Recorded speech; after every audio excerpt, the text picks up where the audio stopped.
अस्सलाम वालेकुम दोस्तों। पाकिस्तान फ़ज़ाइया को जंग की धमकियां देने वाले भारत के पास ऐसा कुछ भी नहीं है जिसके दम पर वो पाक फ़ज़ाइया का मुकाबला कर सके।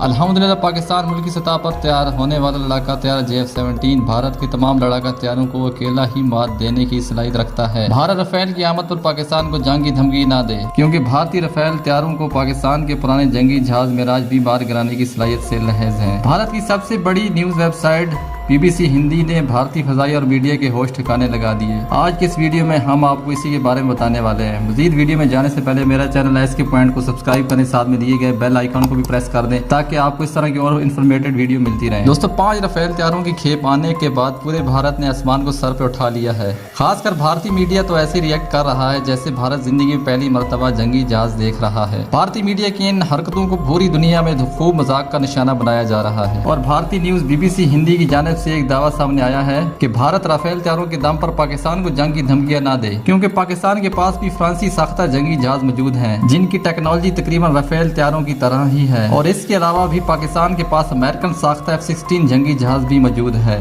जिसकी टेक्नोलॉजी 4th जनरेशन के सबसे खतरनाक टेक्नोलॉजी समझी जाती है। BBC हिंदी का अपने आर्टिकल में मजीद कहना था कि भारत 6 राफेल तैयारों के दम पर पाकिस्तान और चीन को जंग की धमकियां दे रहा है, मगर हकीकत इसके बरअक्स है। अगर भारत पूरे 36 राफेल तैयारे भी ले आए फिर भी वो पाकिस्तान और चीन की फ़ज़ाई मुकाबला नहीं कर सकता, क्योंकि चीन के पास 5th जनरेशन के जंगी जहाज की कसीर तादाद मौजूद है जो भारतीय राफेल तैयारों को फ़ज़ा में ही मार गिराने की सलाहियत रखते हैं। इसके अलावा वो भारत पाकिस्तान का भी फ़ज़ाई मुकाबला नहीं कर सकते, क्योंकि भारत के बाकी लड़ाका तैयारे बहुत पुराने हो चुके हैं और अब इन्हें रिटायर करने का वक्त आ गया है। BBC हिंदी का कहना था कि इस वक्त हमारे राफेल पाकिस्तान की मिराज तैयारों को भी मुकाबला करने की सलाहियत नहीं रखते हैं